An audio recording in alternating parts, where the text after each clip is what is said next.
Welcome to the Deep Dive. Today we have a really fascinating mission, looking into a paradox from some devotional notes for August 7th, 2026, centering around Ezekiel chapter 36. Yeah, it's a really interesting section of the text. It is. And, to start us off, think about that line people use when they're about to give you, really harsh feedback. I know exactly where this is going. Right. A boss or a parent sits you down, they take this deep breath, and they say, look, I'm saying this for your sake.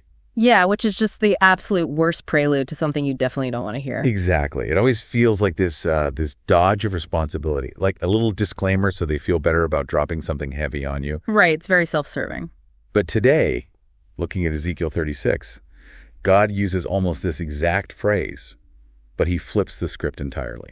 He really does. In this passage, God is speaking to the Israelites, and he drops this huge twist. He tells them the exact opposite of what we're used to. Yeah. He literally says, it is not for your sake that I will act. Which, let's unpack that for a second. Let's do it. Because if you grew up hearing about a deeply loving God who, sacrifices everything for humanity, hearing him explicitly say, I am not doing this for your sake, sounds kind of cold. It does sound incredibly harsh at first glance. Right. So if he's not acting for their sake, who exactly is he acting for? Well, it is a jarring pivot, but there's a really fascinating theological reason why he says this. Okay. God is acting to vindicate his own holy name. Oh, wow. Yeah. In the text, he actually points out that the Israelites had profaned his name among all the surrounding nations. Wait, let me stop you there. What does it practically mean to profane a name in this specific historical context? Are we just talking about,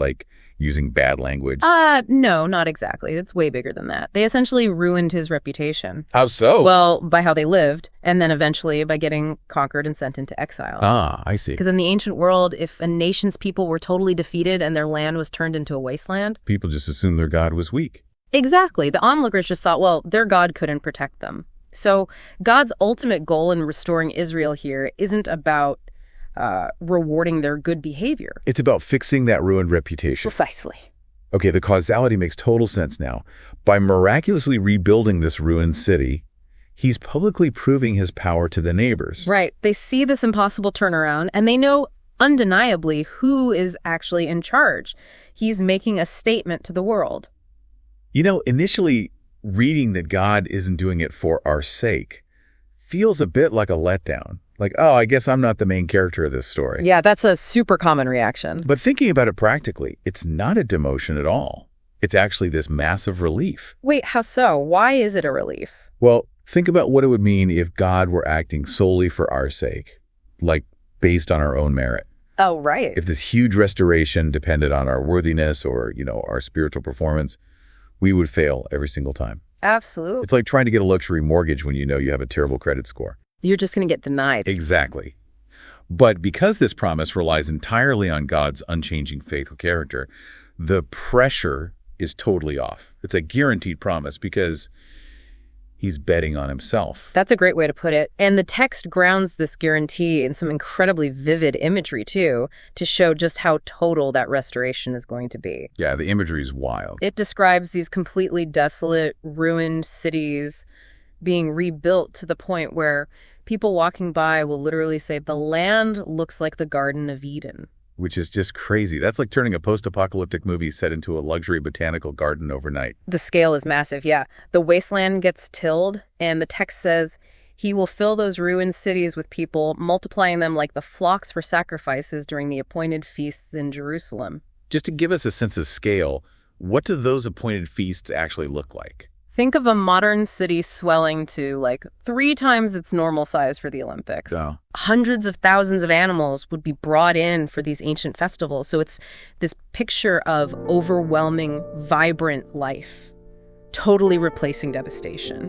When you look at it that way, it totally changes how you evaluate your own life. Mm-hmm. Are you currently basing your confidence on your own spiritual performance, or are you resting in that unchanging, faithful character? Yeah, and that leads to such a practical application for us. Right. You don't need to exhaust yourself trying to excuse or minimize or hide your sins and failures. You just let it go? Exactly. You simply need to entrust the completely ruined areas of your life to God's restoring grace.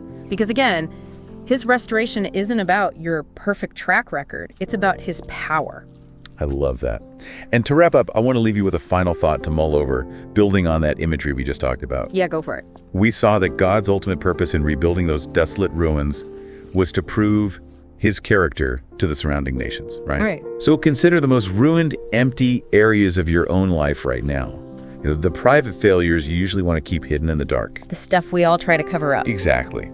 Could those specific broken places actually be the exact stage meant to display his grace to the coworkers, classmates, and family members watching you this week?